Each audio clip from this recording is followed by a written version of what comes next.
더워요? 거기만 항상 부채질을 해. 찬송도 안 불러놓고. 여기서 아니 여기 찬양단 말이야. 갱년기 돌입했어. 금식 끝났어요? 그랬어. 아니 어제도 기운이었고 그제도 기운이었길래 3일을 해본 줄 알고 연속으로다가 아이고 내가 하루만 하라 그랬는데 끝까지 3일 한 거 아니요? 이러면서 제가 한번 물어보려고 그랬어요. 한 영혼을 위하여서 금식하며 그 영혼이 천국 가기를 바라는 그 믿음으로 기도하는 우리 전사님의 기도를 하루 금식에도 우리 하나님 다 들으셨습니다. 제가 좀 궁금한 것 같아서 말씀드리는데 그 전에 영접은 했는데 치매가 걸렸다.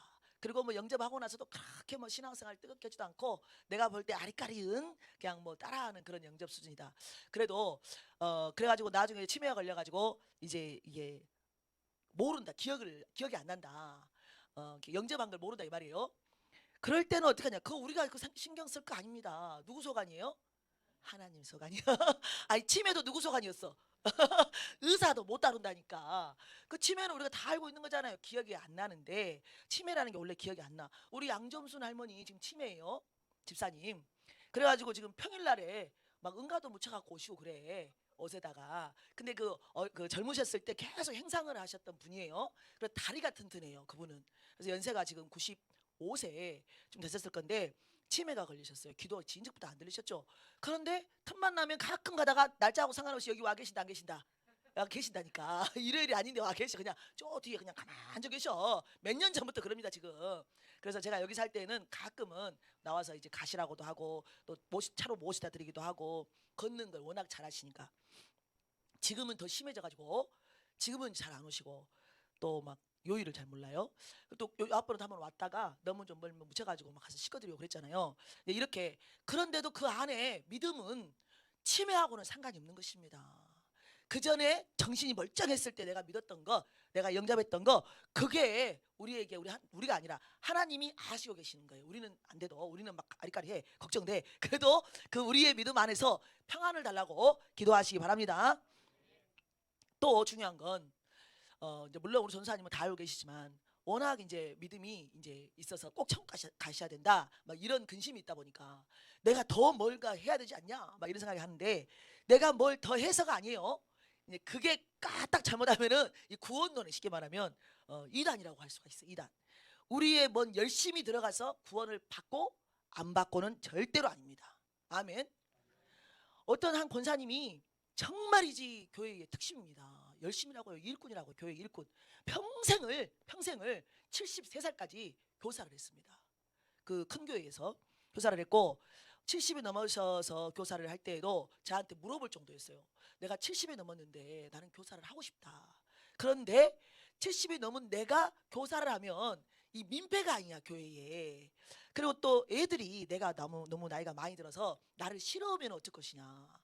그래가지고 저한테 그 겨울에 전화를 하셔가지고 다른 교회인데 제가 어떻게 해야 되겠습니까? 그래서 그걸 써내야 된대요. 내가 뭔가를 하려면. 그래서 제가 권사님 써내세요. 교회에서 권사님을 안 시켜주면 모르지만 내가 써내는 건 뭐예요? 자유라 이 말이요. 내 원에서 나오는 것이기 때문에. 그리고 또 70살 때까지 계속 혼자 전도를 했습니다. 그런데 그 분이 저에게 이렇게 말했어요. 제가 이렇게 전도를 하게 된 계기는 제가 권사가 되었습니다. 젊었을 때.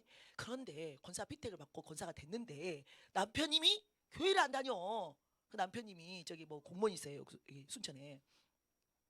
그런데 다른 사람들은 권사님 보니까 남편들이 다 막 장로님이고 집사님이고 다 교회 다니시다 이 말이야. 아무리 그 교적부 이름도 다 적었어. 근데 자기 남편님은 아무리 가자 그래도 남편님이 안 오니까 이제는 더 이제 말을 못하고 자기가 너무 죄책감이 들어가지고 내 남편을 내가 나를 통하여서 구원이 안 되니까 내가 다른 사람을 구원해야 되겠다. 통로가 돼야 되겠다. 그래가지고 그래서 전도를 하기 시작했대요. 그래서 전도하시는 분을 따라다니면서 자기 전도할 줄 몰라가지고 그 가방을 들고 전도하시는 그 먼저 하신 여자분이 계셨는데 그 권사님 가방을 들고 처음에는 전도를 못하니까 따라만 다녔대요. 그리고 저분이 어떻게 전도를 하는가 보자 하고 따라만 하루 종일 다녔대요. 그래서 그분이 병원 전도를 했는데 결국에는 자기 혼자 병원 전도를 해가지고 정말 70살까지 그렇게 전도를 하셨는데 그때까지도 남편이 교회를 다녔다 안 다녔다? 안 다녔습니다. 안 다녔어요. 지금도 안 다니십니다. 지금도. 그런데 그분이 죄책감을 갖냐? 아닙니다. 하나님께 온전히 올려드리는 거예요. 자기는 예수 믿는 거 새벽 예배 하루도 안 빠지시고 그렇게 하시는 분인데 그분이 정죄감에 빠지잖아요. 내가 잘못했기 때문에 내 남편이 지금 믿지 않는가 이게 아니라 내가 할 바는 하되 하나님의 온전하신 그 뜻을 알고 하나님이 하실 것을 믿고 나는 뿌렸잖아요. 씨를 뿌렸어. 그러니까 그 씨를 뿌리고 뭐 쉽게 말하면 자라게 하는 거 그거는 누가 하시는 거예요? 하나님이 하시는 거기 때문에 우리가 뭔가 부족해서 내가 또 뭐 삶에서 쉽게 말하면 내가 이제 항상 선한 행실을 하라고 하니까 그 행실을 못 해가지고 내가 성격이 연단이 안 돼가지고 혹시 나의 기도가 부족해서 나의 금식이 부족해서 혹시 내 남편이 내 자녀가 내 사랑하는 부모님이 교회로 오지 않는 건 아니냐 이런 건 선한 생각이긴 하지만 거기에 매여 있으면 안 될 것입니다. 우리는 우리 할 바는 하되 그 모든 구원은 하나님께 맡기고 거기에 대해서 우리가 올무에 걸리면 안 됩니다. 근데 마귀는 항상 우리에게 네가 부족해서 그래, 네가 더 사랑 안 해서 그래, 네가 더 안 섬겨서 그래, 네가 더 안 죽어져서 그래, 네 성격이 지랄 맞아서 그래, 이렇게 항상 어떻게 해요? 우리한테로 화살을 준다 이 말이에요. 우리가 정죄감을 받도록.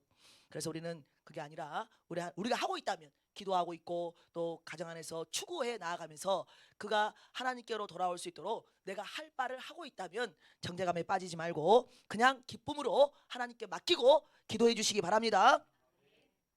그래서 우리가 정말 이제 모르는 게 많아요. 만약에 우리가 기도해 가지고 더 많이 기도하고 더 금식하고 더 많이 섬겼다 그러면요 나중에는 하나님이 그를 구원한 게 아니요 내가 구원했어. 내 금식이 자를 구원했다니까. 내 기도가 빡세가지고 내 기도가 많아가지고 내 남편이 내가 그리고 죽어져서 우리 남편이 구원받았다 그러면서 내 의가 올라옵니다. 그러나 모든 것은 우리가 해야 할 바는 하되 구원은 하나님이 하신다는 것을 깨닫고 정죄감 받지도 말고 내 의로 교만해져도 안 될 것입니다. 또 어떤 분이 오늘은 우리 인사 안 했죠? 인사할게요. 또 성령의 단비를 맞으세요. 오늘 아침에 일어나 봤더니 아주 그냥 깊은 잠에 빠졌나 봐요. 비가 온 줄도 모르고 그냥 우리 집 마당이 촉촉하게 그냥 제가 그랬어요. 메마른 심령 촉촉하게 담비로 졌어요. 우리 성령님처럼 말이죠. 마당이 이렇게 우리 하나님께서 촉촉히 쓰시니 오늘 수도세도 안 들어가고 내가 할 일도 없고 우리 아들도 할 일도 없고 얼마나 좋은가. 아침부터 막 개운하더라고요. 막 목욕탕에 갔다 온 것처럼. 항상 우리는 뭐든지 우리 하나님 안에 있으면 하나님께 감사가 나와야 됩니다. 그렇게 기분이 딱 좋았는데 누가 카톡으로 물어봤어요. 목사님이 성경 그 설교 시간에 항상 보면은 오래전 설교도 그렇고 최근 설교도 그렇고 그 자주 인용하는 모 교회가 있다. 모 교회가 어떤 교회였겠어요? 동땡땡 교회 말고 연땡 교회라고 있어요. 서울에 있는 연땡 교회. 그래가지고 그 쇼츠 하나를 저한테 보내놨더라고요. 그러면서 봐라 이 쇼츠를 보면 이 목사님도 10년 전에 목사님처럼 그 연땡 흰돌산 기도원에 다니면서 그렇게 은혜를 받고 또 자기뿐만이 아니라 자기 교회 청년들 중고등부들 막 거기에다가 계속 보내가지고 은혜를 받게 했다라고 쇼츠 영상이 그래요 지금. 그래서 이제 그렇게 하다가 최근에는 개뿔 이런다 이 말이야.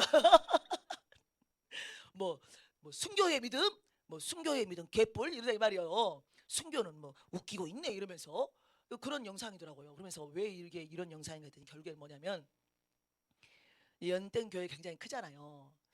그런데 그 대형 교회를 초대형 교회를 아들에게 세습했다. 아들에게. 그래서 그 아들에게 세습한 그 연땡 교회에 결국 결과가 뭐냐 이거예요. 우리에게 지금까지 수많은 사람들이 많은 설교를 하고 정말이지 은혜 받는 그런 현장 뭐 기도를 몇 시간을 했네 16시간을 했네. 근데 그것도 믿을 수가 없다. 이제 이렇게 되는 거예요. 그분이 그때는 믿었는데 그때는 믿었다 이 말이에요. 이윤택 목사님이 내가 교회에 개척할 때 16시간씩 하루에 기도하고 개척했다. 이렇게 들으면서 아 그렇구나 하고 자기도 막 16시간 기도해보려고 열심히 해봤다 이 말이에요. 그 목사님이. 그랬는데 무슨 16시간 못하겠더라 나는. 그러면서 아무래도 저 목사님이 거짓말하는 것 같아. 그런 뉘앙스로다가 이게 쇼츠 영상을 저한테 보내준 거예요. 그리고는 저한테 말씀하시기를 자 목사님은 지금 이런 사태 이 교회가 지금 있다. 마지막 결말을 보면 뭘 한다? 열매를 보고 그 사람들의 교회를 한다 이거요. 그런데 지금 자녀에게 그 큰 교회를 세습했지 않냐. 그러면 그 세습한 그 목사님의 열매를 보고 그때의 그 목사님과 지금의 그 목사님이 똑같냐. 그리고 또 최근에 어디에 먼 서울에 있는 큰 교회에 정말이지 이름만 대면 아는 정말이지 너무나도 귀하신 저도 진짜 은혜 많이 받았던 그 목사님인데 그 목사님이 말년에 말이죠 은퇴하면서 우리 교회의 시세가 어느 정도 되니까 나한테 400억을 주라. 그렇게 했다가 교회가 분란이 일어나니까 다시 100억으로 줄었다가 나중에는 또 막 더 줄어드니까 40억으로 줄였다가 그 다음에는 이제 결국에는 10억을 받고 나가면서 우리 또 부목사를 자기 아들로 그 교회에다가 앉혀놨다가 우리 아들 부목사 나갈 때 돈 많이 챙겨줘가지고 개척하게 해라. 쉽게 말하면 원래 그 교회는 법이 있어. 그 교회 법이 부목사로 있다가 개척을 해갖고 나가면 3, 4억을 그냥 다 모두에게 개척할 때 주는, 그렇게 해야지 또 개척하니까. 교회가 또 워낙 돈이 많고 그래서 이제 그런 룰이 있대요. 법이, 교회만의 법이 있어요. 그런데 그거 말고 더 주라 이 말이요. 왜? 내 아들이니까. 그러면서 이 목사님도 우리가 속았지 않냐. 그렇게나 청렴결백하고 우리에게 고난에 대하여서 진짜 십자가의 길이 뭔지 정말이지 성경적으로 다 이렇게 말했던 강의 설교자인데 결국에 자기의 삶은 말년이 되니까 이렇게 잘못된 행보를 보이면서 그 안에 들어있는 인간적인 욕심이 드러났다. 그 열매를 보면서 지금 여기 연이나 여기 그 교회나 똑같은 맥락 아니냐. 그리고 우리가 몇 년 전에 그 명땡 교회에 촛불 시위하면서 말이죠. 그 호신대에서는 세습, 자녀의 세습에 대해서 그렇게 우리가 비판하지 않았냐. 이 세 교회 대형 교회를 볼 때에 연땡이나 그 명땡이나 이 또 이 마포에 있는 이 교회나 똑같지 않냐. 그리고 정말이죠 우리 한국 교회 너무나도 큰 교회들이 마지막에 이런 일들을 하는 걸 보면서 결국에는 모두가 다 진짜 하나님을 위하여서 일한 것이 아니라 자기의 욕심을 위하여서 목회를 했다. 그러면서 목사님은 지금 이 연땡 사태에 대하여서 어떤 생각을 갖고 있냐 이렇게 여쭤봤어요. 자기도 저에게 보내준 그 셔츠 영상에서 말씀하신 그 목사님이 맞다라고 생각하고 있는 거예요. 그분도. 그래서 제가 그랬습니다. 우리 하나님은 따라해보세요. 다양하게 역사하신다. 우리 교회, 지금 우리 교회 말이에요. 우리 교회의 제 후임으로 우리 아들을 세울 수 있어요, 없어요? 있어요, 없어요? 있어요도 답이 맞고 안 돼요도 답이 맞습니다. 그런데 우리가 분별해야 될 것이 있다 이 말이에요. 쉽게 말하면 여러 가지가 하나가 맞춰져야 됩니다. 가장 중요한 건 첫 번째가 뭐냐면 잘못된 가치관인데 세습이라는 단어입니다. 세습. 그래서 우리 인간에게 세습이라는 단어가 굉장히 부정적으로 사용되고 있습니다. 그래서 우리나라 말에는 세습만 있는 것이 아니고 승계라는 단어가 있어요. 무슨 말이냐면 내가 지금 갖고 있는 이혜란이라는 사람이 갖고 있는 직이나 직분이 있어요. 그리고 하는 일이 있습니다. 그런데 내가 만약에 아프거나 그래서 내가 나가거나 그랬을 때 나의 직분과 내가 하고 있는 일을 다른 사람에게 위임하고 가야 되겠죠. 그런데 그 위임했을 때 모두가 적법한 절차에 따라서 두 번째 그리고 또 공의로운 모든 전체적인 의견을 가지고 세 번째 그 사람이 과연 거기에 합당한 자이냐 아니냐 그들의 신앙 연륜을 가지고 열매를 바라보는 것입니다. 그 새로 오실 분 그분이 열매가 제대로 맺혀져 있냐 그걸 알아보는 것이에요. 그러나 그 지금 제가 말했던 세 가지 말고도 가장 중요한 게 있어. 그게 뭐냐? 하나님의 뜻이라 이 말이죠. 하나님의 부르심이 있냐 이 말입니다. 그런데 사람들은 승계는 잊어버리고 세습만 아는 거예요. 세습만. 명땡 교회는 반드시 비판을 받아야 됩니다. 왜냐하면 첫째로는 자기가 하고 있는 그 교단 자체의 법이 있어요. 헌법. 통합 측 헌법에는 자녀에게 승계를 못 해주도록 되어 있습니다. 법이 그렇다 이 말이 법이. 그러면 우리 하나님이 그 자녀를 거기에 맞게 법을 그 교회에 세우려면 우리 하나님은 다른 방법으로 사람들에게 손가락질을 받지 않도록 일을 하셔. 일을. 만약에 진짜로 그 아들이 그 교회에 가야 될 사람이라면 세워야 되겠다. 우리 하나님의 뜻이라면 우리 하나님은 먼저는 그 교회가 어떤 이유에서든지 간에 그 교단에서 나가도록 하겠죠. 왜냐하면 교회 법을 알고 계시는 하나님이 그걸 모르시겠냐 이 말이에요. 불법을 하겠냐 이 말이에요. 우리 하나님은 지금까지 모든 역사를 이끌어 오실 때에 한 제도, 한 체제만을 사용하지 않아요. 우리 하나님은 그때 우리 하나님의 구속 역사를 이끌어 가실 때에 하나님의 뜻에 맞게 어쩔 때에는 전체주의를 풀어버리기도 하고 어쩔 때에는 자유민주주의 체제를 풀어버리기도 하고 어떤 곳에는 또 반대로 다양하게 역사하시는 그 하나님을 알아야 되는데 우리는 단지 이 조그마한 머리 안에서 내가 알고 있는 하나님의 일을 알고 내가 알고 있어요. 내가 아는 것으로 하나님을 재단을 한 다음에 모든 것을 동일하게 대입을 하면 안 된다는 것입니다. 연땡 교회는 헌법에가 그런 사항이 없다. 자녀에게 물려주지 말라는 법이 있다 없다? 없다 이 말이에요. 침례교단은 없어요. 두 번째, 그러면 법만 아니면 되냐? 아니에요. 그가 평생을 그 교회에서 목사님의 그 신앙적인 사상, 쉽게 말하면 그 모든 신앙을 그대로 전수받아가지고 거기 안에서 동일하게 교회를 섬기며 이미 모두가 여기 지금 같이 있는 성도들이 그를 이미 내정을 해놨다 이 말입니다. 하나님의 뜻도 물론 있었겠죠. 왜? 기도하시는 목사님이니까.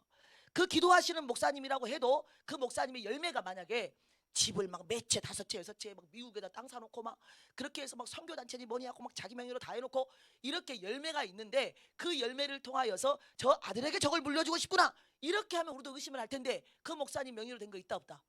없다니까요. 그냥 그 모든 것들을 모르니까 하나님이 하시는 역사를 모르는 거예요. 그래서 저는 연땡교회에 지금 하고 있는 그 일은 하나님이 부르시고 하나님께서 세우시고 그리고 모든 성도가 우리 교회에 너무나도 일이 많고 우리 교회 우리 목사님의 그 신앙을 그대로 이어서 기도와 말씀과 선교 전도로 나아갈 그 쉽게 말하면 그런 믿음을 가진 목사님이 없다 이 말이 없어. 이 연땡교회 같은 경우는 그 지금 후임 목사님조차도 동일하게 자기 있는 거 다 내놓고 쉽게 말하면 섬길지라도 자기가 지금 목사님 그대로 아버지 목사님 따라서 그렇게 신앙적으로 잘 가고 있고 그 큰 교회 그 수많은 성도들을 관리할 수십 년 동안의 섬김이 다 이제 알고 있다는 것이죠. 새로운 목사님이 와가지고 어떻게 말씀만 전할 겁니까? 같은 영이 같아야죠. 그래서 우리 하나님은 다양하게 역사하시고 그리고 우리 하나님의 부르심이 가장 먼저고 그리고 열매가 있어야 되고 모든 사람이 법적으로나 공의적으로나 정말 이제 합당하게 절차상으로 하자가 없이 그렇게 해서 된 거라면 우리는 그것이 하나님의 뜻이다라고 받고 오히려 그 다음 후임 목사인 아들이 아버지 목사님의 그 믿음 안에서 제대로 똑같이 흘러갈 수 있도록 오히려 우리가 정말 한국 교회 너무 다 큰 교회 타락하고 그러는데 하나님께서 저 교회만큼은 끝까지 좀 타락이 아니라 우리가 정말 좀 그 심령이 상하지 않도록 하나님 좀 은혜를 주셔서 잘 가도록 해주세요. 그래도 한국 교회 정말 영향력 있는 큰 교회가 있어야 되지 않겠습니까? 이러면서 우리가 기도해 줘야 될 줄로 믿습니다. 그래서 연땡 교회는 명땡 교회하고 완전히 다르고 그리고 또 그 맞땡 교회하고도 완전히 다릅니다. 그래서 그 교회는 승계 하나님께서 원하시는 대로 승계를 했습니다. 그래서 그렇게 이제 제가 이야기를 했는데 이제 이해가 되셨는지 어쩐지 모르겠지만 그래서 기도를 해주세요. 앞으로도 계속 아무래도 악한 마귀는 큰 교회들을 무너뜨리고 또 하나님의 역사를 비방을 해야 되기 때문에 안 좋게 말이에요. 그래서 그거 하나 가지고 이걸 세습으로 몰아가면서 결국에는 인간의 욕심이 이러지 않냐 그렇게 해서 많은 교회를 무너뜨리려고 그리고 성도들을 빼내려고 교회가 갈 교회가 없구나 이제 다 틀렸구나 이렇게 믿었던 목사님조차도 이제 이렇게 아들에게 세습을 했구나 이렇게 까불 것이다 찍고 그럴 때 우리가 오히려 하나님 편에서 그 교회를 기도를 해줬으면 좋겠습니다 했더니 그분이 그 기도손하고 아멘하고 이렇게 보냈어요. 그래서 정말 좀 감사했는데 우리도 이렇게 뭔가를 하나를 어떤 일을 볼 때에 단편적으로 보면 안 됩니다. 그리고 또 모든 사건에 동일하게 모든 걸 대입하면 안 됩니다. 어떤 교회는 아들에게 세습을 해서 혼이 나야 되고 어떤 교회는 세습을 해야 되고 승계란 말이죠. 그래서 제가 그 말도 했는데 그러면 시골 교회에 성도가 5명밖에 없다 할머니들밖에. 그런데 그 시골 교회를 하고 있던 아버지가 이제 은퇴를 하게 돼서 도저히 그 교회에 아무도 안 오기 때문에 아들 전도사님이 그 교회를 맡았다. 그러면 신문을 한다. 뭐라고요? 너무너무 잘했다고. 저런 전도사님이 없다고. 그러면 그때는 왜 세습이라고 안 하냐 이 말이요. 그들도 지금 다 악한 마귀가 쏘아대는 프레임에 갇혀서 큰 교회이기 때문에 흔든다 이 말입니다. 그래서 우리는 죄를 짓지 말길 바랍니다. 먼저는 우리가 모르면 기도해야 됩니다. 하나님 지금 이런 사태가 생겼는데 저 교회가 정말 하나님 뜻대로 가고 있습니까? 아닙니까? 가장 중요한 거는 밖으로 보여지는 뉴스가 아니라 하나님께 묻고 나아가는 자세 우리에게 필요할 줄로 믿습니다. 그래서 우리 하나님은 다양하게 역사를 하신다. 모든 제도도 마찬가지입니다. 어떤 때에는 오늘 읽은 본문만 봐도 그렇잖아요. 어떤 사람들은 이 본문을 보면서 어떻게 요셉이 모든 백성들의 재산을 빼앗아서 정말이지 악한 바로 왕에게 전체를 다 갖다 줄 수 있냐 이렇게 말씀하시는 분들이 계셔요. 목사님들 중에도 빼앗아서 여기서 틀렸어요. 빼앗지 않았습니다. 그들이 스스로 제발 내가 이걸 줄 테니 이것과 곡식을 바꿔서 우리의 생명을 살려주십시오 하고 나올 때 요셉은 정말이지 공의롭게 내 사익을 취하는 것이 아니라 그 모든 것을 정말 생각을 한번 해보세요. 수많은 사람들이 맨 처음에는 돈을 갖고 와서 쉬웠을 것 같아요. 돈으로 갖고 왔을 때는 돈으로 너 5개 뭐 동전 갖고 왔으면 넌 5마지기 뭐 쌀 이렇게 줬을 텐데, 나중에는 돈이 떨어져 가지고 이제 낙타도 갖고 오고 말도 갖고 오고 염소도 갖고 오고 뭐 양도 갖고 오고 그랬을 거 아니에요. 가축 갖고 왔어요. 그다음에는 가축 갖고 올 때는 그러면 이 양 한 마리에 얼마, 쌀을 얼마 줘야 되겠다, 곡식을 이걸 다 정했어야 되는데 그걸 누가 줬을 것 같아요? 지혜를. 모든 것을 하나님이 요셉에게 주어서 하나님이 주신 시스템 안에서 지금 하고 있는 거예요. 왜냐하면 이미 처음부터 그는 하나님의 통치 아래에 있는 하나님과 함께하는 자였다 이 말이에요. 그래서 하나님께서 이 모든 너무 큰 일을 주실 때에 그 일을 감당할 수 있도록, 잘 분배할 수 있도록 지혜를 주셨는데, 제가 너무나도 감사한 것은 정말 지금 이 시대에도 우리 공짜 많이 받잖아요. 공짜.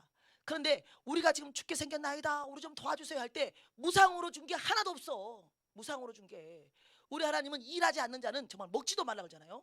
우리 하나님은 우리에게 일하라 그랬습니다. 그리고 나서 내가 먹고 살 만한 것들을 내가 정당하게 값을 치르고 우리가 사야 되는 것이지, 무상으로 주는 것은 우리 하나님의 뜻이 아니에요.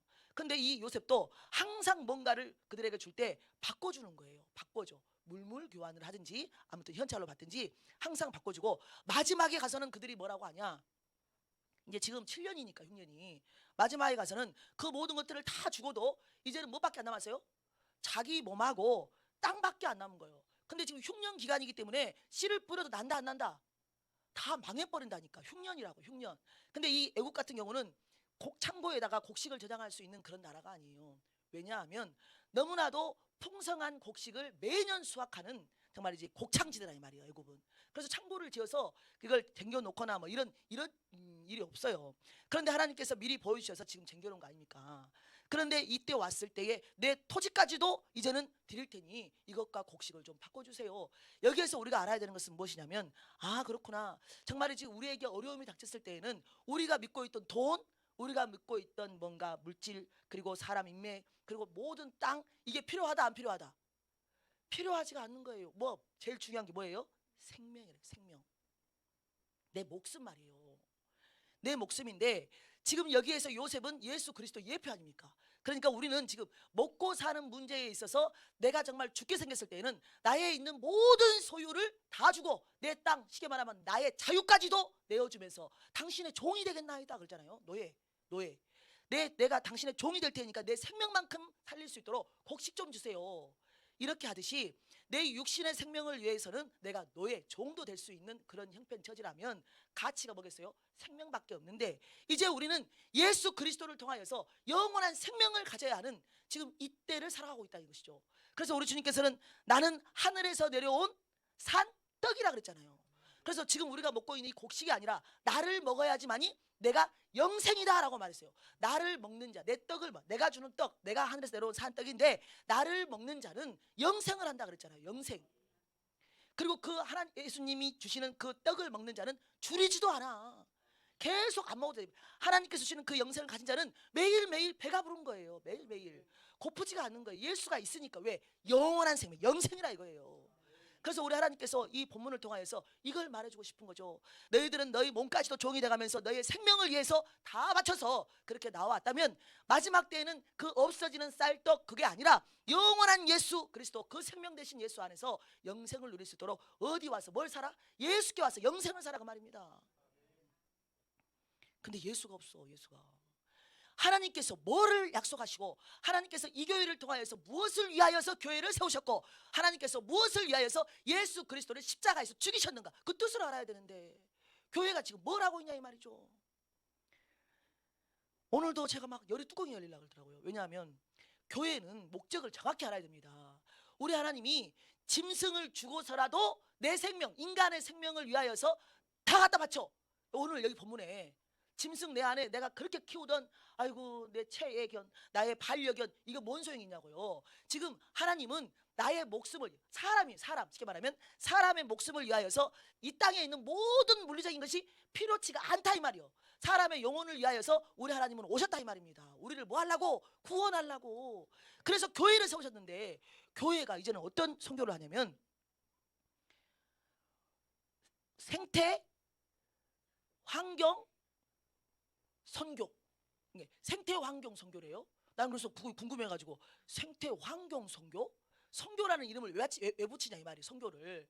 우리 하나님께서 우리에게 선교하라는 사명을 주긴 주었는데 사람에게 선교하라 그랬지 언제 생태에 가서 선교하라 그랬냐 이 말이요. 언제 환경단체예요 교회가. 그러니까 잘못 선택하지 말아라 이 말이에요. 귀가 지금 우리가 그러잖아요. 제가 앞에 나와서 우리 지금 정치 행태, 교육 행태, 그리고 문화 예술 모든 거 다 지금 마귀가 다양한 방법으로 공격을 해오고 있다. 근데 지금 우리나라는 체제를 바꾸고자 하는 마귀 역사가 지금 정치권에서 벌어지고 있다. 법을 바꾸기 위해서. 그러면서 우리가 이렇게 말을 했더니 그거 듣기 싫어가지고 정치 이야기한다고 교회 안에서 나가신 분도 있고 질타를 많이 받았잖아요. 그러면 정말이지 깨어있어서 그 사람들이 그렇게 말을 했다면 지금 한국교회에 생태환경 선교 이 말 자체가 나왔을 때 교인들이 들고 일어나야 돼. 지금 교회에서 지금 뭐 하고 있습니까? 왜 교회에서 정치 이야기 합니까? 이렇게 말하듯이 지금 왜 교회에서 환경 이야기를 하고 있습니까? 이 말을 했네 말이에요. 환경 선교가 무슨 말입니까?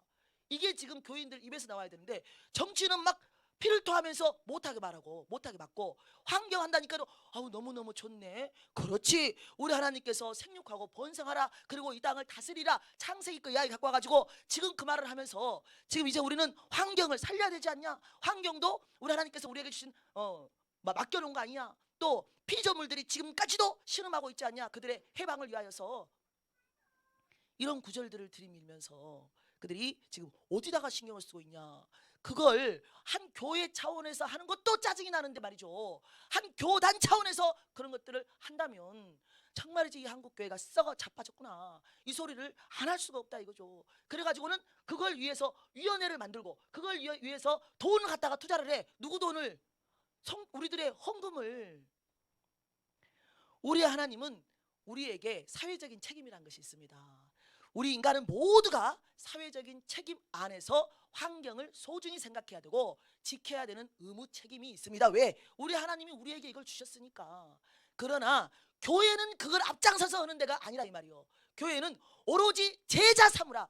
영혼을 위하여서 전도, 선교, 양육 그리고 우리 하나님이 부차적으로 하셨던 가난한 자를 위해서 구제하고 그리고 나서 또 다른 것도 할 수 있죠. 의료 선교도 갈 수 있고 모든 건 뭐예요? 영혼을 살리기 위해서 일하는 것이지 구제도 마찬가지입니다. 영혼을 살리기 위해서 하나님께서 구제하러 한 것이지 우리가 착한 사람이 되어서 그것을 흘려보내라고 하는 것이 아니라 이 말이에요. 모든 제도를 다양하게 하나님께서 이끌어 가시는 그 역사를 우리가 알지 못하면 어떻게 될지 몰라요. 우리 대한민국도 지금 이 자유민주주의 체제를 우리 하나님이 주셨을 때 우리가 이걸 빼앗겨버리면 그 다음에는 전체주의가 될 수도 있는 것이고 사회주의가 될 수도 있는 거예요. 이거는 아무것도 모른다. 그런데 이 요셉이 지금 이렇게 일하고 있을 때에는 하나님께서 이게 필요했다 이 말이에요. 이걸 모든 국고로 이 물질을 땅이며 노예며 시집 사람들을 그리고 또 이 모든 짐승들을 다 하나님께서 요셉을 통하여서 바로의 것이 될 수밖에 없도록 하나님이 지금 일하고 계시는 선하신 뜻을 알아야 됩니다. 왜냐하면 그 당시만 보면 안 된다 이거예요. 그 당시만 보면 하나님은 항상 모든 역사의 끝까지 알고 계시기 때문에 이 역사가 있어야지만이 나중에 지금은 너무나도 좋은 법 같고 지금은 살 수 있게 그들에게 곡식도 주고 이제는 때가 되었으니까 파종도에서 이 5분의 1을 나라에다 주고 세금으로 바치고 5분의 4는 너희들을 위해서 마음껏 써라. 이렇게 좋은 쉽게 말하면 하나님의 사람이 있었기 때문에 그때 당시에는 이 법을 썼는데 나중에는 이 법의 결과로 결국에는 모두가 뭐가 됐어요? 파라오의 노예가 되잖아요. 그 400년 동안에 쉽게 말하면 노예 생활이 아주 그냥 힘들어야 돼. 힘들어야 돼. 그래야지만이 우리 하나님께서 또 그들을 어떻게 한다? 출애굽을 시키는 거예요. 그래서 우리는 단편적으로 보면은 지금 이게 막 모든 것이 끝이 돼야 돼. 끝. 그게 아니에요. 우리 하나님은 마지막 때까지 알고 계시기 때문에 그 하나님이 하시는 역사를 지금 우리가 지금 시대가 이렇게 돌아가고 있는 이걸 내 눈 앞에 있는 것만 보면은 항상 일희일비하게 되어 있습니다. 그러나 그 모든 세계를 주물러 가시는 하나님 편에서 위에서 내려다보면 아무것도 요동할 게 없는 거예요. 저도 작년에는 요동했는데 결국에는 알게 됐어요. 모든 것은 우리가 할 바만 하면 되는 거예요. 이 시대의 오늘이라는 순간에 이 체제를 주신 하나님 안에서 이 시대에 너무나도 좋은 복음 전파하는 자유민주주의 체제가 좋기 때문에 우리는 그걸 지키려고 노력을 하는 것이지 이게 만약에 다 끝나버렸다 그러면 어떻게 할 겁니까? 그것도 우리 하나님이 허락하신 것이기 때문에 우리는 끝끝내 계속 하나님 편에 서가지고 어느 체제에서든지 내가 영생을 놓치지 않아야지 하고 내 믿음을 위하여서 걸어가는 것이고 나뿐만이 아니라 다른 사람에게 복음을 흘려보내서 어느 시대든지 간에 하나님의 사람으로서 쓰임 받아야지 이게 우리들이 가져야 될 믿음이라는 것이죠. 그래서 우리 하나님이 하시는 일을 단편적으로 보거나 내가 갖고 있는 인간적인 가치관 안에서 그걸 판단하게 되면 하나님이 하신 역사에 반기를 드는 거예요. 그리고 순종하지도 못하고, 그리고 하나님이 하고 계시는 그 일을 바라보면서 오히려 그냥 마귀 편에 서가지고 비난을 하게 된다는 것이죠. 그래서 우리 하나님께서 사람들을 들어 쓰실 때에 우리가 알고 있는 지식 안에서 쓰지 않습니다. 우리가 알고 있는 지식을 뛰어넘어서 어떤 사람들은 요셉처럼 하나님이 계속 이끌어 오셔서 하나님이 선한 도구로 쓰시려고 요셉을 지금 쓰고 있지만 성경 전체를 보세요. 하나님은 다 들어 사용하십니다. 우리는 몰라도 말이에요. 그래서 성경 안에서 보면은 악한 자도 누가 써요? 하나님이 쓰시는 것입니다. 하나님의 사람도 하나님이 쓰시는 것이고, 그러나 우리는 하나님을 알고 있는 하나님의 자녀이기 때문에 우리는 선한 도구가 돼야 된다. 하나님께 붙들려서 쓰일 때 악한 자의 악한 도구가 되면 안 된다. 그래서 우리는 항상 분별을 잘해야 되고, 내가 서 있는 곳이 하나님이 원하시는 장소가 돼야 될 줄로 믿습니다. 우리 하나님께서, 저는 성경을 읽다가 정말이지 정말 우리 하나님은 하나님이 하시는 일을 할 때에 반드시 살려야 될 자는 어떻게 한다? 살린다, 살려. 이게 쉽게 말하면 사명이 있으면, 하나님의 뜻 목적이 있으면 그 사람은요 빗사이로 막 갑니다. 비도 안 맞아. 오늘 식당에 점심밥을 먹으러 갔는데 비가 왔어요. 그래서 저는 우산을 쓰고 식당에 가 있었는데 조금 있으니까 모 집사님이 들어오시는데 비가 하나도 안 맞았어. 한 방울도. 그래서 제가 비가 왔는데 어떻게 비가 한 방울도 안 맞았네. 그랬더니 저 빗사이로 막가 하고 빗사이로 왔다는 거예요. 속으로 맞아. 우리는 하나님께 붙들려서 가면 아무리 어려운 시대, 코로나 아니면 전쟁, 별의별 무슨 사상 체제 뭐 다 바뀌어도, 다니엘 보세요. 임금 왕이 몇 번을 바뀌어도 하나님께서 쓰시고자 하시는 그 목적하에 그대로 직진하는 거예요. 모두가 다 그렇습니다. 아무리 하나님께 쓰임받는 사람일지 할지라도 하나님 편에 서 있으면 형통이 안 됩니다. 구덩이에 빠지고 막 아사 직전이고. 누가 그랬어요? 에레미야가 그렇지 않습니까? 에레미야가 하나님께 소명을 받고 와가지고 이제 하나님의 말씀을 그대로 전하면서 지금 나중에 바벨론이 쳐들어오면 당신들은 다 항복해야 된다. 항복하면 산다. 그랬어요. 항복하면 산다. 그런데 항복하지 않으면 이 예루살렘 성도 다 회파가 될 것이며 당신들 멸절을 당한다. 왕 얘기까지 말했잖아요. 시드기야 왕이 불러가지고 나중에 막 물어보잖아요. 그랬더니 시드기야 왕이 너 솔직하게 말해라. 하나님의 뜻을 제대로 나 앞에서 거짓말하지 말고 솔직하게 말해라. 제가 아무리 하나님의 뜻을 솔직하게 들은 걸 그대로 말해도 왕은 제 말대로 하지 않을 것입니다. 아니 그래도 말해. 확실하게 말해. 그랬더니 그가 말하잖아요. 그들이 쳐들어오면 당신은 항복을 하세요. 항복을 하면 당신의 자녀들도 다 살고 당신도 살고 이 성도 회파를 당하지 않을 것입니다. 아유 나 불안한데, 내가 만약에 항복을 하면 말이지, 그 전에 항복했던 많은 유다인들이 있을 건데 그 사람들한테 자기가 밑보였기 때문에 나를 그 사람들한테 내어줘 버려갖고 내가 죽으면 어떡하냐. 아니요, 그렇게 하지 않습니다. 우리 하나님께서는 절대로 그렇게 두지 않습니다. 항복만 하시면 모두가 다 삽니다. 그런데 그 사람이 말 들었어요, 안 들었어요? 항복 안 했습니다. 중요한 거는 많은 제사장들이 그 에레미야가 선포한 하나님의 뜻을 듣기 싫어. 왜? 만약에 예를 들어서 400명이 있다 그러면 400명이 다 뭐예요? 지금 이 시대는 평안하다, 평안하다. 하나님께서 우리 계시는 예루살렘 성에 계시는데 우리 이걸 꼭 지켜주신다. 절대로 저 바벨론 신이 우리 예루살렘 성을 회파하지 못한다. 우리가 이긴다 이 말이요.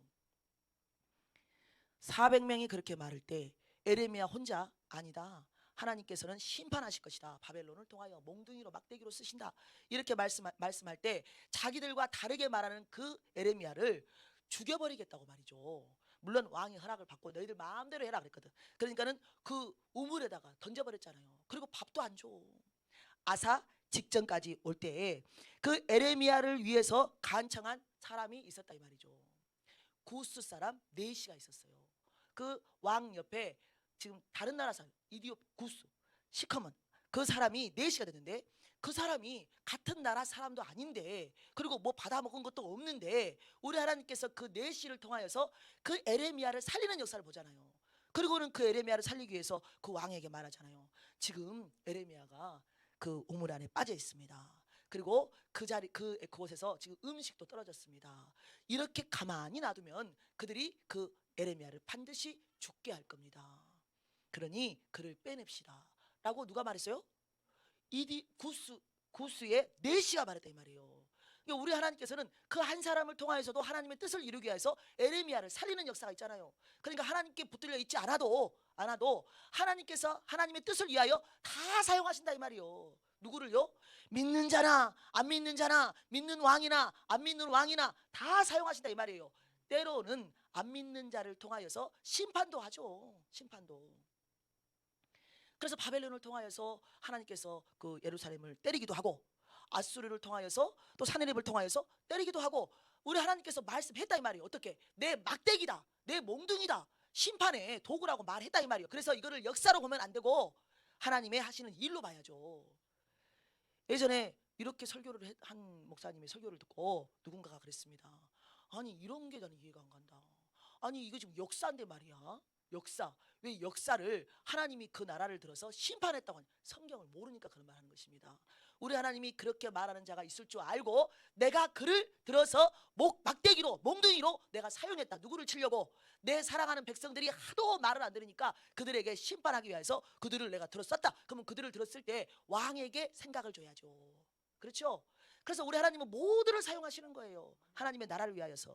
쉽게 말하면 하나님이 이끌어가시는 구속 역사를 위하여서 우리 하나님 때로는 전체주의로, 선한 왕이 할 때는 이 법이 너무나도 좋은 거예요. 지금 하고 있는 이 법이요.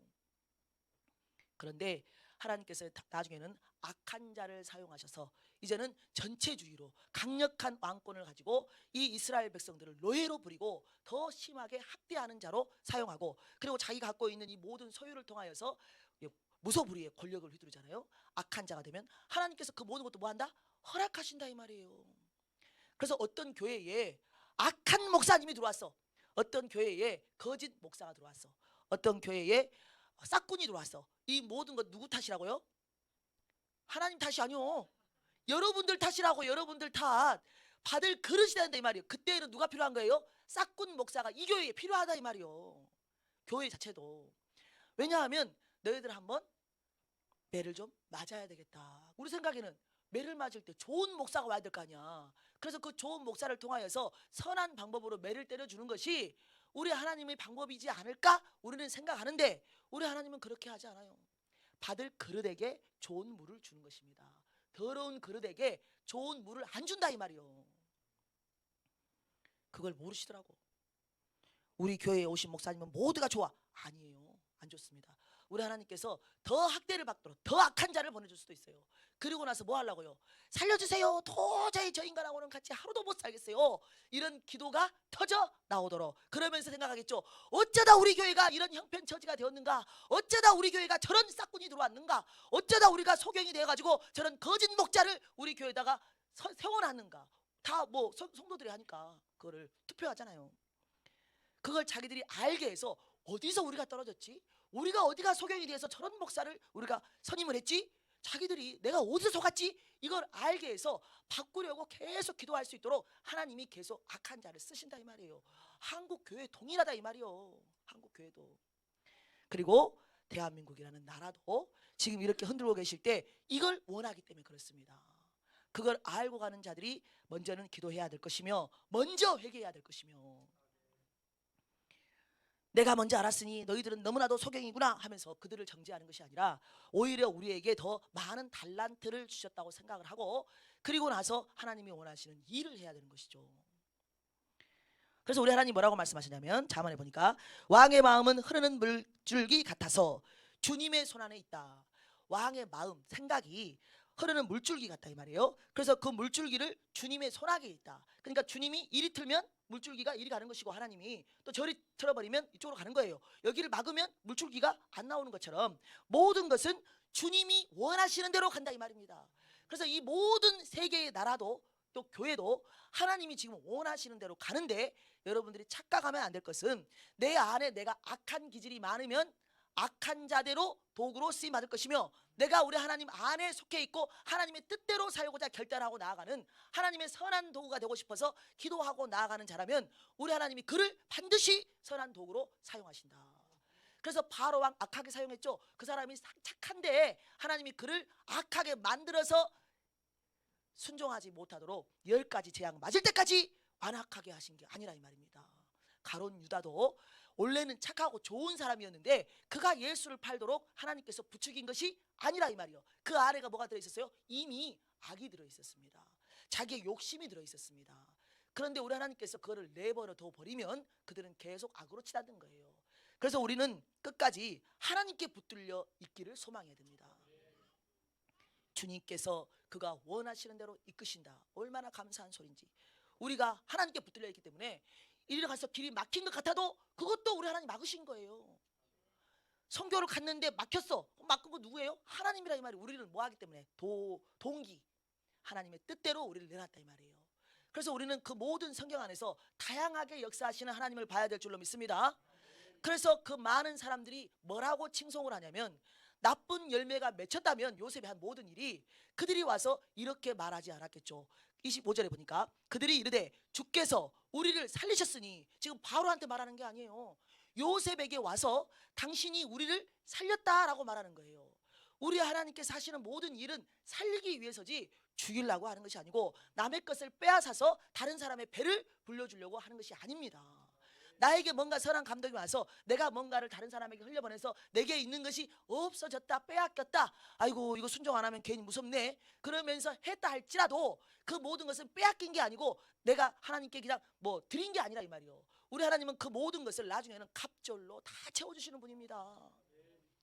야곱도 그랬잖아요. 내가 요셉을 빼앗긴 것 같았죠, 내 인생 안에서. 그러나 정말 갑절로 총리가 된 자기 아들을 다시 만나는 거 아니에요? 욥도 마찬가지고 자기는 다 빼앗겼다라고 생각을 했을 건데 다 잃어버렸다. 하나님은 그 하나님께서 자기에게 고꾸라진 하나님의 손에 붙들려서 믿음을 콕콕 지켜가는 사람들에게 그 고난을 통하여서 하나님을 알게 하시는 역사가 있어요. 그래놓고 마지막에 다시 갑절로 채워주는 역사. 돈으로만 생각하면 안 된다 이 말이에요. 때로는 돈이 아니라 사람과의 관계 안에서 회복을 시켜주시고, 때로는 건강으로 지켜주시고, 때로는 하나님의 나라에 차곡차곡 쌓는 상급으로 우리 하나님께서 챙겨 놓으시고 다양한 방법으로 우리를 살려주십니다. 오늘 어떤 귀한 청년이 이렇게 말했어요. 저는 지금까지 돈에 대해서 한 번도 기도해 본 적이 없습니다. 왜냐하면 돈이 마를 날이 없었다는 거지. 속으로 그 말을 들으면서 아이고 저 인생은 엄청나게 편했네. 그래서 제가 그랬어요. 아, 부모님이 용돈을 주니까 그렇지. 그랬더니 아니요, 저 대학교 졸업하고 지금까지 다 제가 벌어서 썼습니다. 부모님 용돈 안 받았습니다. 그런데 최근에 하나님께서 이제 계속 하나님 안에 들어왔어요. 이제 기도하고 하나님 뜻대로 가겠습니다. 하나님 말씀만 하세요. 저는 싫지만 하나님이 말씀하시면 저는 다 순종하겠습니다. 이런 마음의 자세로 이제 다시 시작을 하는 거예요. 이제 신앙생활을. 그렇게 하다 보니까 하나님께서 어디로 딱 가라고 인도를 하셨는데 거기에 돈이 많이 들어간다 이 말이에요. 그런데 이제 돈이 있어요, 없어요? 이제 돈이 없어요. 지금 현재 돈이 없대요. 그래가지고 이제 또 직장도 잘렸대요. 그래가지고 돈이 없어가지고 지금 당장 돈이 몇백이 필요한데 어떡하지? 아, 어쩔 수 없구나. 내가 이제 하나님한테 기도를 해야 되겠다. 그래가지고 하나님한테 돈이 없습니다. 근데 제가 쓰려고 하는 것이 제가 계획한 것이 아니고 하나님이 말씀하셔서 그거에 대하여 순종하고 나아가고자 하는데 거기에 지금 돈이 들어가게 생겼는데 돈이 없습니다. 그렇게 기도를 했는데요, 하나님께서 다 채워주셨습니다. 그러면서 이제 안 그래도 어저께 저기 헌금아 보니까 누가 12일조를 26만 원을 했더라고요. 그래서 제가 생각했어요. 뭐지? 이 사람은 지금 26만 원을 11조를 낼 사람이 아닌데 없어요. 돈이 없어. 영원이야. 근데 어떻게 26만 원? 그럼 260만 원인데 260만 원 어디서 받았을까? 이러면서 제가 약간 궁금해한 거 있었어요. 그런데 그 궁금증을 오늘 와서 싹 해결해 준 거 아니에요. 그래가지고 막 글로 뭐 나왔습니다. 뭐 나라에서 주는 거 있잖아요. 그거 90만 원 나왔습니다. 그리고 또 갑자기 또 뭐 누가 50만 원 줬습니다. 또 누가 10만 원 줬습니다. 누가 20만 원도 줬습니다. 그래가지고 또 누가 100만 원 줬습니다. 그래가지고는 그걸 다 채우고 넘치도록 필요한 돈이 넘치도록. 그러면서 아, 이거구나, 이걸 알았다는 거예요. 이거구나, 지금 목사님이 말씀하신 것이 이거구나, 이걸 알았다는 거예요. 우리가 돈이 있고 없고를 떠나서 하나님의 말씀하신 대로 가면 하나님이 길을 낸다는 것이 이거구나. 나는 지금까지 한 번도 돈 기도를 해본 적이 없는데 하나님이 원하시는 길을 가려고 보니까 돈이 필요해. 그래서 하나님이 가라고 하니까 순종을 했는데 돈이 없구나. 하나님이 주셔야 되구나. 기도했더니 하나님이 이렇게 채워주시는 역사를 보면서 하나님께 온전한 신뢰가 가겠어요, 안 가겠어요? 이러면서 가죠. 그러니까 쉽게 말하면 내 계획이 아니라 하나님의 뜻 안에서 우리가 가면 하나님이 공급해 주시는 것을 받아가면서 하나님이 살아계신 것을 체험한다 이 말입니다. 그러면서 그 다음 행보에도 하나님이 뭔가 더 큰 것을 뭔가 나한테 지시를 하실 때 내 환경 처지를 보는 것이 아니라 그때 뭐 하겠어요? 기도하겠지. 그때도 도와주신 하나님이 이때에도 안 도와주실까? 앞으로 미래가 불확실한데 그 미래에도 장래에도 우리 하나님이 나를 지켜주시겠구나. 다만 내가 하나님께 붙들려 있어야지만이. 기도하면서 들어야죠. 기도하면서. 지금 요셉도 이 마지막에 이렇게 우리를 살렸어 당신이. 이런 모든 것들 자기들이 와서 자원하여서 다 모든 걸 주면서 나의 생명을 위하여서 다 받고 갔는데 그럼에도 불구하고 마지막에 이제는 종자까지 주면서 이걸 심고 곡식이 이제는 난다. 왜? 미리 아는 사람이잖아요. 지금 시대를 분별하고 내년에는 너희들이 씨앗을 뿌리면 풍년이야. 그걸 알기 때문에 때가 되면 어떻게 해요? 이제는 곡식까지 주면서 농사 지어라. 그리고 5분의 1만 세금으로 내고 이제는 5분의 4로 너희들이 마음껏 먹고 살아라. 시세를 아는 한 사람, 그 한 사람이 우리 모두가 돼야 될진데 가장 먼저는 한국 교회가 그 시세를 알아야죠. 그래야지 세계 복음화에 우리 한국 교회가 쓰임 받을 거 아닙니까? 우리 하나님이 교회를 세우신 목적은 생태 환경을 위하여서 운영위원회를 만들어서 환경 선교를 하라는 것이 아니고 그렇게 하고 싶은 사람들은 이미 길을 잘못 들었다 이 말이요. 그 사람들은 목사 안 하고 어디 가야 돼? 환경단체 가야지. 나라의 환경부 들어가려고 공무원이 돼야지. 그리고 뭐 지방자치단체장 어디 들어가가지고 우리 지방자치단체의 환경을 위하여서 일할 그런 곳으로 들어가려고 노력을 해야지. 아니 왜 목사 타이틀을 따가지고 그런 운영위원회 우리가 주는 헌금 받아가지고 말이죠. 그런 거 하면서 선교 무슨 환경을 하고 있습니까? 우리 하나님께서 마지막 때에는 심판을 뭘로 한다 그랬어요? 생태로 합니다. 환경이 악해진다니까요. 그래서 태양에 뜨거워서 타져 죽어. 단번에 그러겠어요? 점점 뜨거워지죠. 점점 뜨거워지고 나무도 해하고 강도 해하고 강물도 뜨거워지고 올라가고 이런 모든 것은 점진적으로 되는 거예요. 갑자기 이런 선선한 좋은 날씨를 갖고 있다가 우리 하나님께서 야 마지막 나팔 불 때, 아니 네 번째 나팔 불 때, 뭐 세 번째 나팔 불 때 이럴 때 이때는 강, 이때는 바다, 이때는 산, 이때는 나무, 이때는 태양열 이걸로 하지 않고 점진적으로 이렇게 환경이 악해지게 만들어요. 왜냐하면 인간이 악하거든. 우리 하나님이 악한 게 아니라 그들이 모든 타락한 문화와 기계 문명 안에서 이렇게 될 수밖에 없는 시세라는 것을 우리 하나님이 아시기 때문에 미리 기록을 해놓으신 거예요. 우리가 아무리 안 하려고 해도 모두가 다 생태를 소중하게 생각하고 있는 사람들이 아닙니다. 나라도 아니고. 그리고 마지막 때에는 그런 것들 위기를 우리들에게 막 조성하면서 많은 악법들을 적 그리스도의 세력이 낼 것입니다. 이건 당연한 거예요. 제가 막 입장에 생각해 보면 당연하게 그렇게 합니다. 그래서 모든 국가를 통제하기 위하여서 법을 낼 것입니다. 우리 모두는 또 안전이라는 것이 또 가장 중요하기 때문에 위기가 오면 말을 들을 수밖에 없어요. 인간들은. 나라도 마찬가지고. 그러니까는 돈을 많이 가진 어떤 악한 세력이 자기들의 그 모든 것을 추구하기 위해서 이뤄가기 위해서 돈으로 매수를 하죠. 우리 대한민국의 악한 자가 만약 정권을 잡으면 돈으로 매수를 당해서 우리 하나님을 대적하는 법을 만들어가는 거예요. 그런데 하나님께서 그걸 허락하지 않는 대통령이 된다면 돈이 아무리 우리나라에 들어와도 거절해버립니다.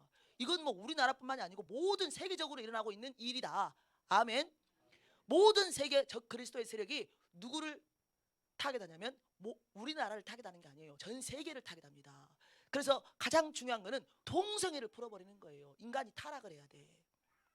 그래서 23년 동안 우간다에 있는 대통령이 그 세계은행 있잖아요. 그 세계은행이 누구한테 잡혔어요? 적 그리스도의 세력이 잡혔기 때문에 그 은행에서 이게 말하는 거예요. 야, 너 우간다 엄청 가난하지. 근데 돈 많이 필요하잖아. 그러면 내가 너희들을 투자하고 돈을 빌려주고 다시 새롭게 계약도 하고 이렇게 해야 되는데 조건이 있어. 조건. 내가 만약에 예를 들어서 10억을 빌려줘도 너희 나라는 우리 10억을 갚을 형편이 안 돼. 이자도 싸게 해줄게. 그런데 한 가지만 들어주면 내가 전폭적으로 돈 대출해줄게. 그리고 투자해줄게. 그랬잖아요. 한 가지가 뭐였어요? 동성애 인정하라 이 말입니다. 이상하잖아요. 아니 무슨 나라에다가 돈을 빌려주면서 조건이 뭐예요? 동성애 인정해래. 동성애. 너희 나라에서 뭐 해라고? 동성애를 합법화하고 동성애가 좋다고 교육을 해라 이 말이요. 사회적인 성이 많다라고 교육을 해라. 그러면 마음껏 돈 대주겠다. 이게 지금 적 그리스도의 세력이 아니고 뭡니까? 근데 그 대통령이 23년도에 노 했어요. 나는 10원도 안 받겠다. 뭐 이 대통령뿐만 아니고 아프리카의 여러 대통령들이 노 했어요. 왜냐하면 현실을 알거든요. 그걸 하면 그 나라 사람들이 에이즈로 무작정 죽어나갈 것을 알고 있다 이 말이에요. 그런 또 겪었고 동성애로. 그래서 자기 나라를 위하고 그리고 앞으로 다음 세대를 위하고 그걸 아는 나라를 생각하는 사람들은 그 정책에 반대하면서 돈을 안 받습니다. 교회도 마찬가지예요. 교회도 악한 돈이 교회로 들어올 수 있다니까요. 내가 우리 교회 너희들 가난하지 도와줄게, 너희들 선교센터 지어줄게. 다양한 방법으로 우리에게 악한 자들이 돈을 내밀 때 그걸 분별하고 노할 수 있는 사람들이 있어야 됩니다. 그래서 우리가 섬기는 선교단체, 아니 선교지에 있는 그 키국에 있는 현지 교회 말이에요. 얼마나 좋습니까? 그냥 매달 500불씩 준다고 우리 구원파랑 연합하자 할 때 노 했잖아요. 우리는 얼마 주고 있는데 75불. 오늘 계산해 봤어요. 75불이더라고. 100달러도 아니요. 한 달에 100달러도 아니고 이제 확률이 올라가 1,600원대로 올라가죠. 지금 1,500 얼마 30원 40원. 근데 우리는 75불 주고 있어. 한 달에 75불 드리고 있는데 그들은 500불을 준다 그랬어. 그런데도 어떻게 해요? 한 달도 아니고 매달 500불. 그런데 우리가 섬기고 있는 두 교회에서 다 거절했다 이 말이에요. 마지막 때 돈을 거절할 줄 알아야 됩니다.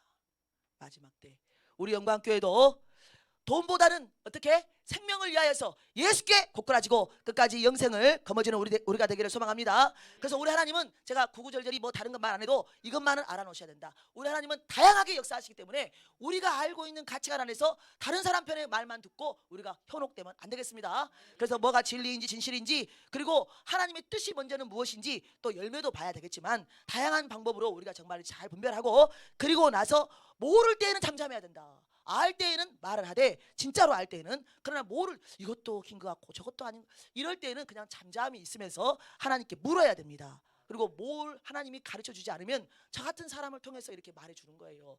그래서 제가 그 영상에다가 이렇게 댓글을 달았어요. 그렇게 제가 금방 말한 것처럼 그렇게 댓글을 좀 길게 달았습니다. 왜냐하면 그 영상만 보면 많은 사람들이 한국교회에서 정말 또 나갈 것 같은 거야. 이래서 교회는 안 돼, 교회 안 가 이럴 것 같은 거예요.